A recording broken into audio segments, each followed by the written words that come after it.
So if you listened to the president of ASUU, clearly you will deduce that this may be far from over. On one hand, it is a suspension, and on the other, it's not without conditions that government must meet. So let's bring you a behind the scenes of what exactly played out during the negotiations. We have joining us on the program tonight Dr. Ngige, the Minister for Labor and Employment, just to give us an understanding of what happened and what to expect. Good evening, and thank you for joining us on the program. Now, for the benefit of a lot of Nigerians and perhaps non-Nigerians who have been following this, great to have you. Some of them may have lost trail of this whole process because, quite honestly, it had its twists and turns. There were times we expected it would be called off or suspended, and you hear it continues. So help us understand, how did we get to this point? Thank you. Well, we got to this point because it's a labor negotiation between an employer and employee. The federal government, through the Ministry of Education and the National Universities Commission, is the employer of the lecturers in the university system. And by the amendment of University Act for Governing Council, the governing councils were also set to now represent the federal government as their direct employers.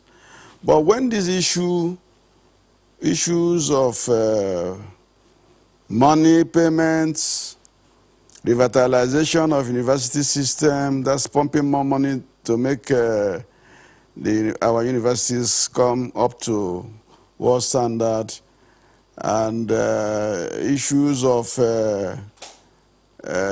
promotion and appointment of vice chancellors, appointment of visitation panels to look at the university system on behalf of the visitor, who is also the president, commander-in-chief.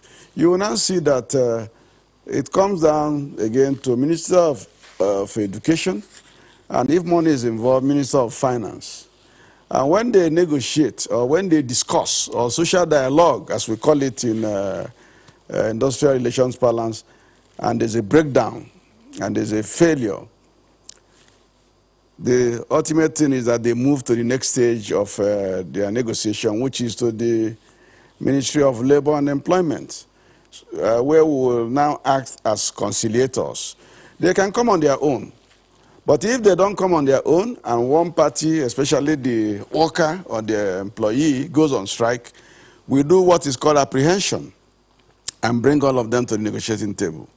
So we have done so in March, precisely 9th of March, they went on what they call warning strike to say that they will not go onto the payment system devised by their employer, which is the federal government through the Ministry of Finance, Accountant General's office, for the integrated payment platform, which is called IPs. They say they want to go there, that they feel that the system has so many shortcomings and that the system doesn't make for the university autonomy, that they are supposed to be used for civil servants or public servants only, and that they should be excluded. That proves a problem for the employers. And the employers said, no, we want to pay you through this system. We want to curb corruption. We want to curb all the areas of leakages. We want to make sure that people we are paying are people who are on the job in the university system. Compounded more by the fact that some other workers in the university system who are under the various unions of non-academic staff, SANU, Senior Staff Association, and the rest of them conformed. So the president of the country, who is the chief executive of the country, and who is their visitor, and who is their ultimate employer, in a national broadcast or national proclamation at National Assembly during the budget session, said everybody that draws money from the coffers of government, treasury-funded institutions must go on eyepiece. Okay, so by Dr. Ngige. An eyepiece before the close of December 2019. Right. Well, the lecturers, some of them came on eyepiece, some refused to come. The non-academic staff came. The Senior Staff Association came. National Association of Technologies, they came, and were captured on eyepiece. That was the beginning of the trouble. Okay, we'll get into some of these issues, but just to understand the nitty-gritties of this, because this is a 9-month-long process. So in that period, a lot of Nigerian students were disenfranchised. Because this was what triggered off their strike. Right. So and when understanding this background, other issues were brought in. Right. So we'll look at those issues, but just help Nigerians understand. Why did it take 9 months? Couldn't it have taken some days max because of the importance of education? Well, it didn't take days because some of the issues thrown up by the negotiation were issues that you cannot just handle immediately. Some of them predates this government. 2013 Memorandum of Understanding with the previous government, a lot of the things that the government signed in for them there were not implementable at this particular time. For example, there's a revitalization leg of the problem which says that from 2013, government will be paying 220 billion every year for revitalization of the university system. 1.3 trillion, so to say, will be paid. And in 2014, they dropped 200 billion and never paid anything again till we came. When we came, we looked at that agreement when they first went on strike in 2016. We said this is not implementable. But to show you good faith that we're not abandoning revitalization, we are going to pay 25 billion to you and then put up a committee to give us alternative sources of funding, because we believe in the university system, we believe in the revitalization. Moreover, there is some funding coming from TET Fund already in existence. Therefore, we need to reinforce that funding from the TET Fund. And that's what happened in 2016. And government paid in, I think, 25 billion then. And then a committee was set up. And that committee started work. And that committee brought out areas where they think government can use in funding: stamp duty, telecommunication, telephone charges, and the rest of them all. Some of the things there were not workable. Stamp duty, the money they say was in trillions that in the CBN, we found out that it was not even up to 100 billion that was there. And NIPOST and Office of the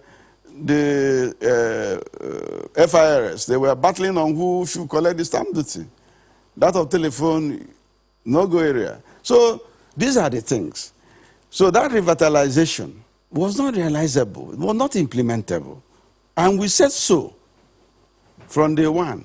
But that we will commit to it by putting in money instrumentally. We don't have the 220 billion to pay. Because even when we came in, the economy took a downward nosedive. Petroleum product prices, no way. Crude oil, no way. Not fashionable anymore.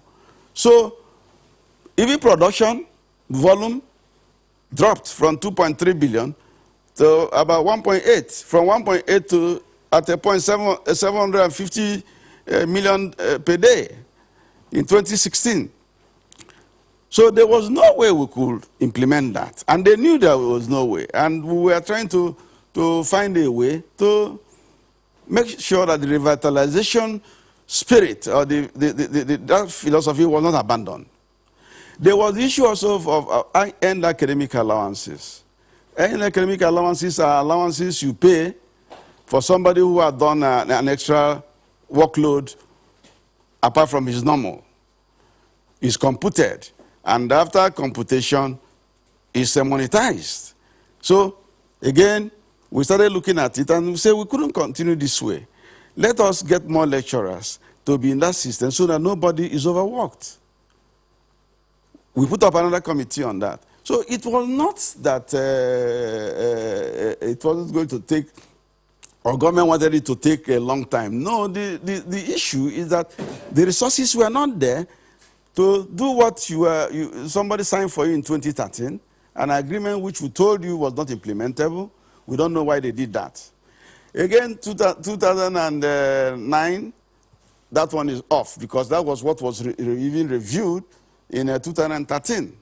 And Balaki committee was set up to look at it.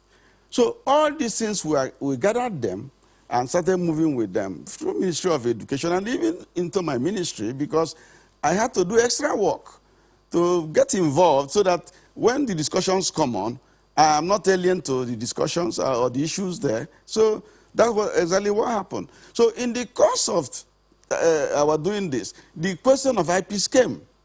And it was the IPs that triggered the immediate strike they went on. And during the strike, I apprehended they came. We started taking the issues one after the other. Yes, you don't want to be on IPs, but there's a pronouncement by the chief executive of the country. Yes, you don't want to be on IPs. Other people have gone on to IPs, everybody else. So what do?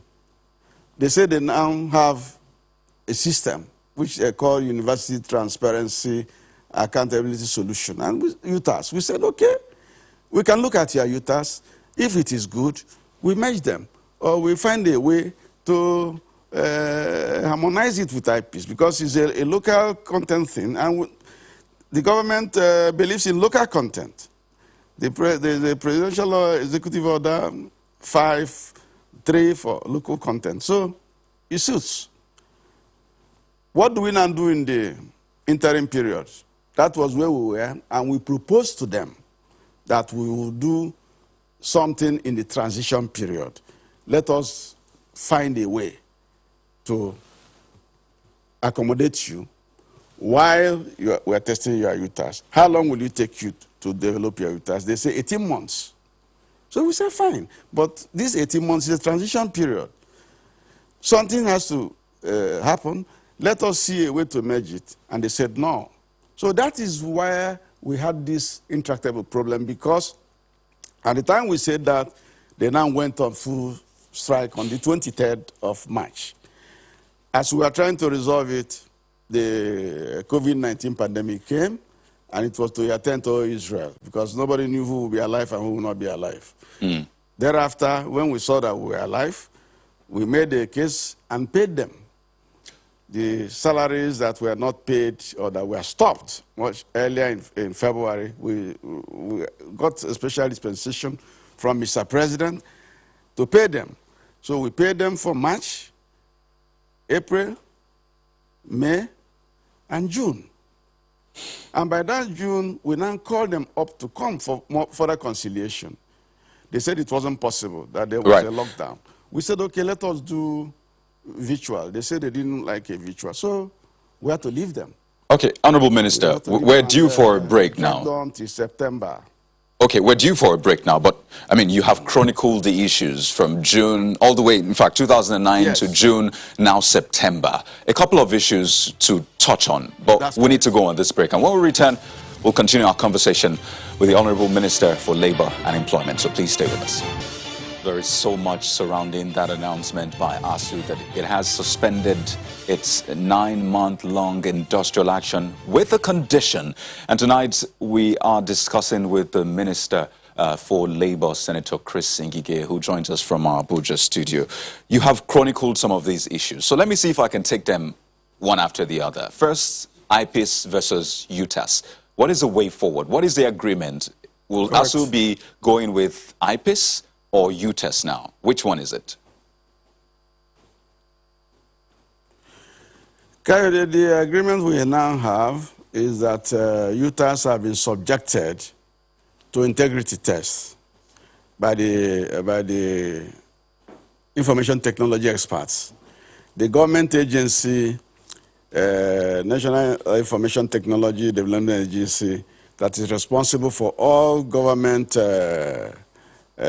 technological information system, is already looking at their software. It's been tested. The technologists from ASUU are working with them now. And as I speak to you, they have done stage 1, stage 2 of the test. And we have left that with ASUU to follow up. And if they have any problem, they should let us know. The last meeting, the stage where they are is that NIDA is supposed to go and inspect the place where they want to put the hardware. And then also do some, I think, consumer tests or whatever they call it. I'm not a computer guru, but they are making progress. When they make progress and the system is good and the hardware is procured, there's no reason why the Nigerian government will not like to use it. There's no reason why we will not match it or even let it have a full handshake with IP system. And in any case, there is no way you will not have a handshake with IPs once the money is government money. For example, right now, what we are using in paying them is a hybrid system between IPs and Nigerian Identity Management Commission. That's the NMIC, the people doing identity system for everybody. So, is there you capture the names and know that they are Nigerian names? Is also there that you get all the details and check the biodata, and then the fingerprints and everything are already there with them in NMIC. So this is what we are using now to pay. It's a hybrid. So at the end of the day again, when UTAS is accepted or has passed all the integrity test and security test, it will also have another handshake. That is the system. So in other words, that one is sorted out. And in other words, with it. I'm also happy with it. Because right. We are going to save foreign exchange and everything that is associated with it. In other words, are you saying that UTAS cannot stand alone, even if it passes that integrity test? It has to work hand in hand with IPIS. Is that what you're saying? I don't know what you mean by hand in hand. Because you talk about a handshake. You use that term, handshake. When you shake hand with somebody. Yeah, that's hand in hand. Mm-hmm. He will know what you're doing because money is involved. So clearly, UTAS cannot stand alone, right? I have not said so. I'm not a computer expert. I've told you the little I know about computerization, especially when money issues are involved. Money issues are very sensitive issues. In the former system that we were using, called the GIFMIS platform, monies are taken and sent direct to the universities, and they disburse it in the bursar's office there, and then pay the lecturers and pay all the workers that are there. The ICPC report had shown that hundreds of billions have been lost through that system. Because number one, some people are ghost workers. Number two, some underhand payments are done. Number three, taxes are not deducted in some places. Number four, allowances that are not enabled by some people are taken away. Number five, people who are on sabbatical or people who are teaching in 4 universities can earn money in about 4 federal universities. But with the IPs, you only entitled to 1, and then 70% if you're doing adjunct in another place. If you're on sabbatical, you are entitled to 2. the IP system will be set in such a way that the period, once the period of sabbatical is over, it closes up in the second university. All these are things that UTAS have been shown, or at the display they made for us, that UTAS can also do them. So it is there for the computer experts to know how to synchronize them when they eventually finish their tests. Right. Yet again, you use the term synchronize. But another demand which they made is regarding revitalization. You've talked about that, but just for Nigerians to know what was agreed upon. I know ASUU originally demanded 110 billion naira based on agreements. Initially, the federal government offered 20 billion naira, and then it was upped. And yet again, they went back into the negotiation. So what is the final agreement regarding that? Final agreement, you are very, very correct. You said we offered 20 billion. That's the government side, because, you know, in this business, I'm the conciliator. I'm in the middle. The only thing is that when the government side proposes something that is very realistic, I will advise us to, they're not telling you lies. This is what it is. If government proposes something I know they can do better, I can tell them, no, you can do better.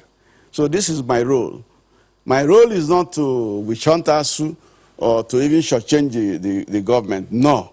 My role is to see that this industrial, the milieu, the friendly milieu is created for them to discuss, and then I chip in my own advice for the betterment of the reconciliation or conciliation.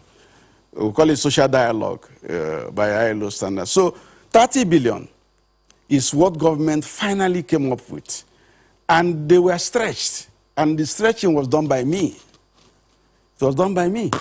Because I know, as a member of the Economic Management team, the financial status of government. So the Minister of Finance cannot jive me or tell me what is not correct. So when ASUU came, they said they needed the 220 billion. I told them, you can't get it. The money is not there to give you. The Minister of Finance has just left this meeting, but if she was still to be in this meeting, she will start laughing. Nobody can give you 220 billion.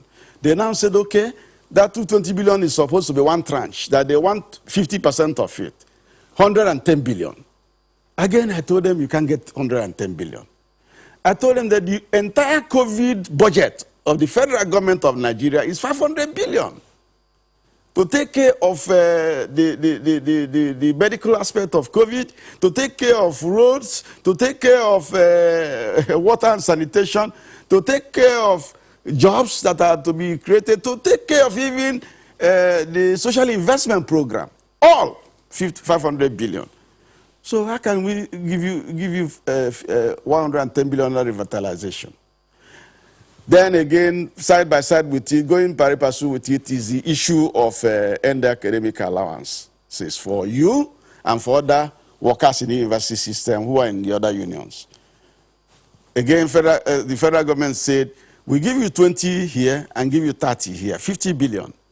They refused, but at the end of the day, what we agreed on now is that 40 billion will go to the university system for all the workers, ASUU members inclusive, the preponderant persons there, 40 billion for all of you.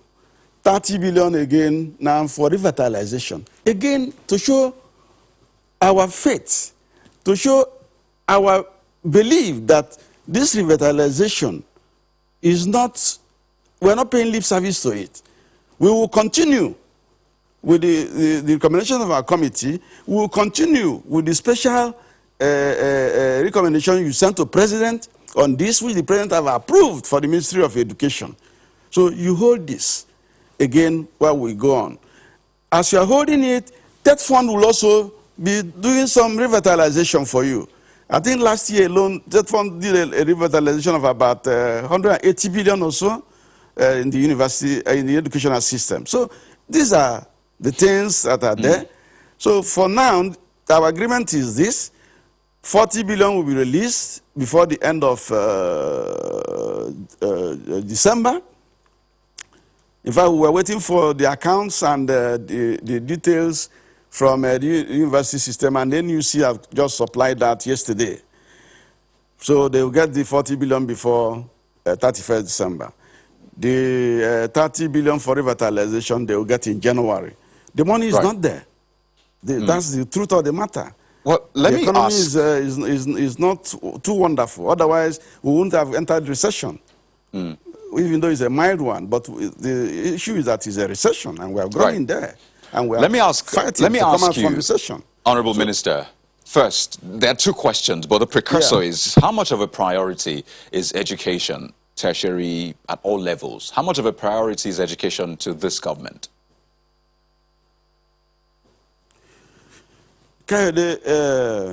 Education is power. Knowledge. If I'm not educated or I didn't go to school, I won't be a medical doctor and I won't be here with you. I won't even have practiced my politics well.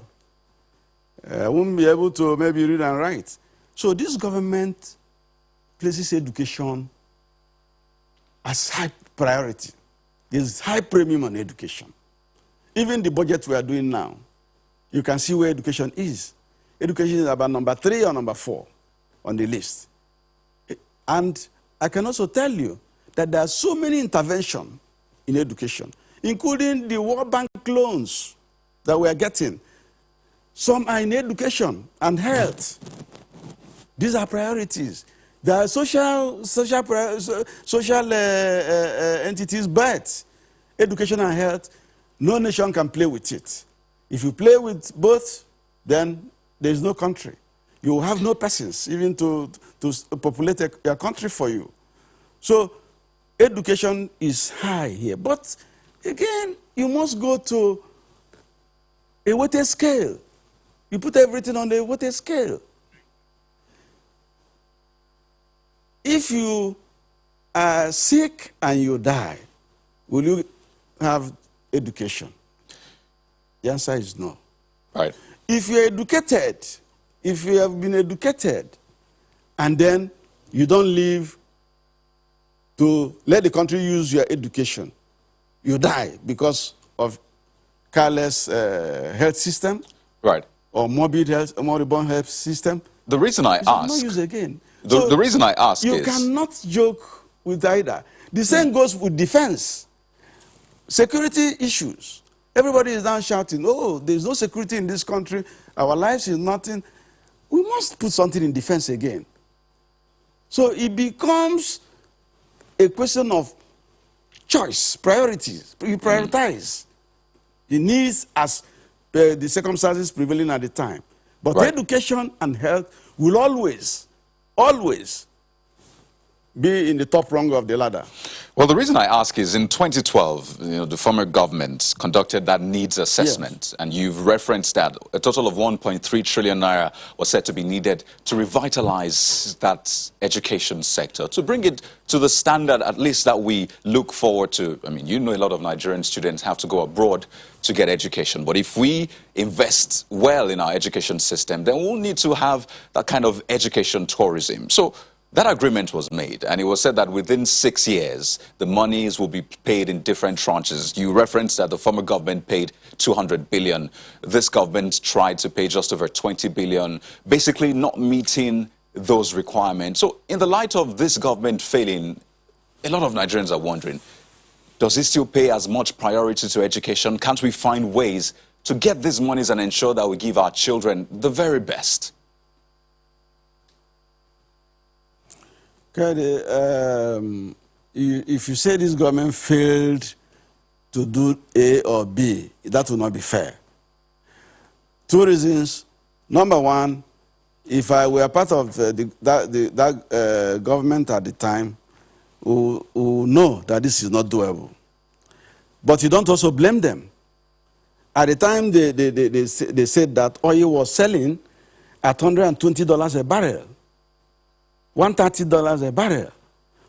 When it was not good, $100 a barrel. Production was 2.2 to 2.5 million barrels a day. We were even overshooting our quota.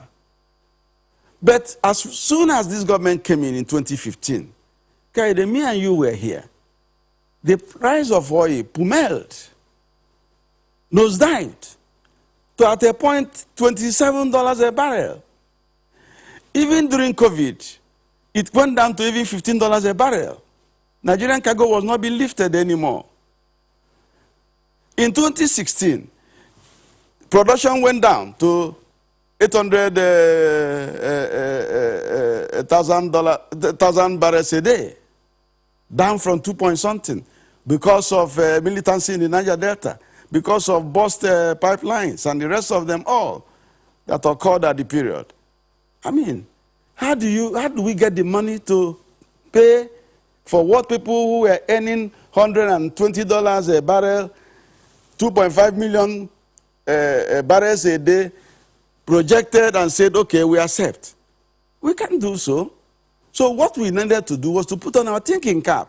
And we put on our thinking cap and said, this is a committee. Get us the best way to fund this thing. We believe in it. Right.